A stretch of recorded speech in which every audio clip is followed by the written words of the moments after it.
Bonjour, ça fait un certain temps que je privilégiais les endroits où je volais par rapport à la technique. Là, j'ai décidé de faire un petit plus au niveau technique. Donc, j'ai commandé pour quelques dollars chez Hobbykin un pan tilt. Voilà. En dessous et derrière, j'ai mis deux cerveaux. Ça, c'est pas tellement compliqué. Là où ça se complique, c'est que pour avoir assez de voix pour commander l'autopilote et le pan tilt, j'ai changé de télécommande et je suis passé sur une Taranis qui me permet de piloter jusqu'à 16 voix. Donc le PitLab, je l'ai passé en ppm, ainsi que le récepteur DragonLink que vous voyez à gauche sur l'aile. Voilà. Là, il n'y a pas d'antenne dessus, mais ce n'est pas nécessaire quand on est à proximité immédiate. Donc vous voyez que j'ai qu'un seul fil qui sort du DragonLink et qui rentre par l'entrée 1 du PitLab.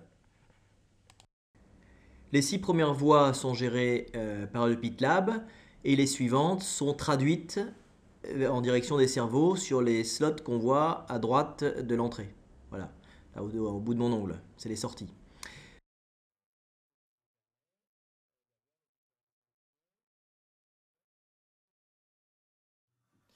Alors, avec les boutons, alors est-ce que je vais arriver à trouver la bonne perspective?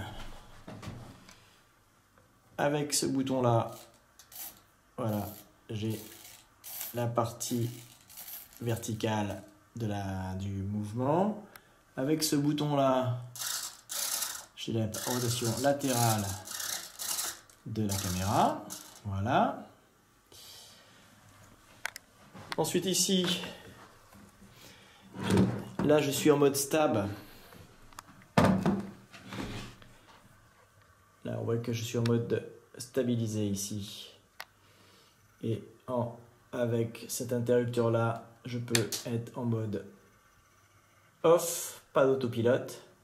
Ou si je remonte complètement à fond, en mode auto. Voilà. Avec cet interrupteur là, je gère l'OSD. Alors, voilà. Ensuite, il faut faire des allers-retours rapides pour descendre. Je ne maîtrise pas encore bien le bouton. Mais là, hop, je vais passer sur ce menu-là. Bon, j'ai raté mon coup, mais c'est pas grave. Donc voilà. Donc je peux gérer l'OSD comme ça. Hop, je quitte. Voilà. Qu'est-ce que j'ai d'autre dessus? Et enfin, c'est sur ce bouton-là. Ça n'apparaît pas parce que je ne l'ai pas encore connecté. Mais sur ce bouton-là, j'ai prévu d'avoir un switch qui me permettra de basculer du pan tilt à une caméra dédiée FPV parce que je trouve ça un peu fragile le pan tilt et j'ai pas envie de perdre le retour vidéo alors que je suis un petit peu loin de ma base. Donc j'ai l'intention de mettre à l'avant une caméra dédiée FPV et puis j'ai acheté un switch vidéo. Voilà, voilà. Puis sinon, on a évidemment, j'ai pas fait de démonstration brillante, mais on a évidemment, voilà, les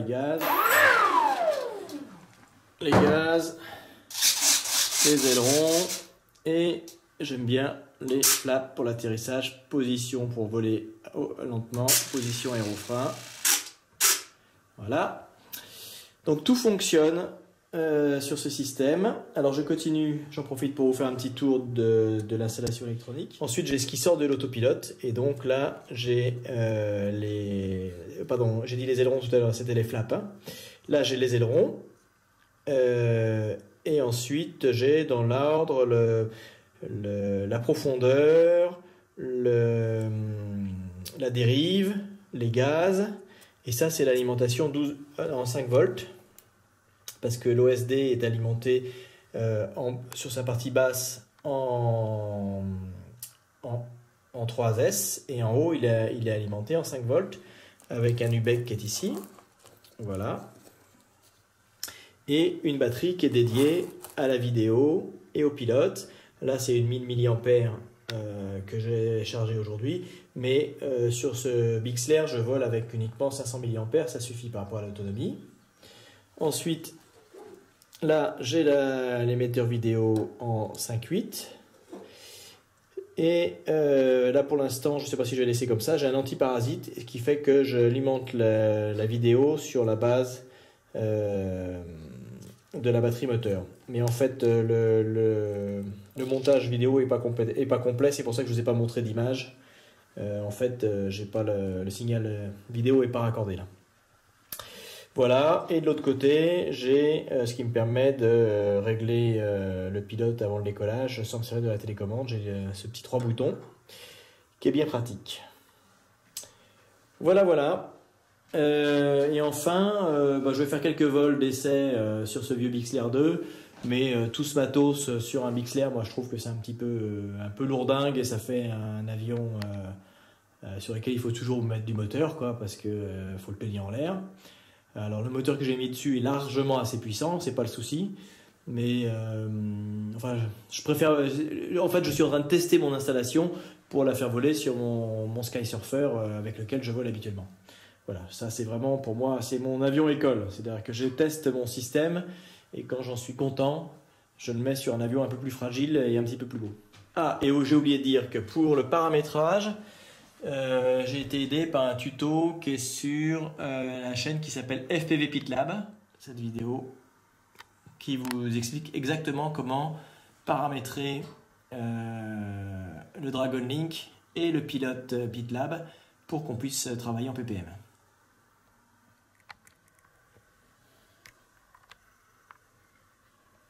Alors il y a des choses qui restent irrésolues parce que c'est mes débuts en programmation de la Tanaris là. C'est que le bouton qui me permet de faire tourner au bas et ainsi que celui qui me permet de faire, je vais prendre l'autre main, tourner latéralement la caméra. Ce qui est agaçant, c'est que j'ai pas su le faire pour qu'il agisse sous toute sa largeur. Donc typiquement là, hop, sur cette première moitié, on voit que la caméra tourne, voilà. Et en fait, une fois que le curseur est en rouge, je suis au maximum et si je continue à le tourner, j'ai plus de mouvement. En fait, j'ai donc ces 180 degrés là de rotation qui servent à rien. Et ensuite, j'ai 180 degrés. Je vais essayer de filmer les deux en même temps. Hop, on voit la caméra, l'avion qui est derrière. Voilà, et j'ai les 180 degrés suivants qui font tout le mouvement. Donc c'est pas très fin. Donc ça serait quand même plus logique que mon bouton soit paramétré de façon à ce que le mouvement soit piloté par les 360 degrés de rotation. Ça me permettrait d'être plus fin. Et j'ai exactement le même problème avec l'autre bouton. Donc voilà, j'en appelle à mes amis qui me regardent sur YouTube à me dire qu'est-ce qu'il faut que je fasse pour que ces maudits boutons travaillent sur 360 degrés. Merci.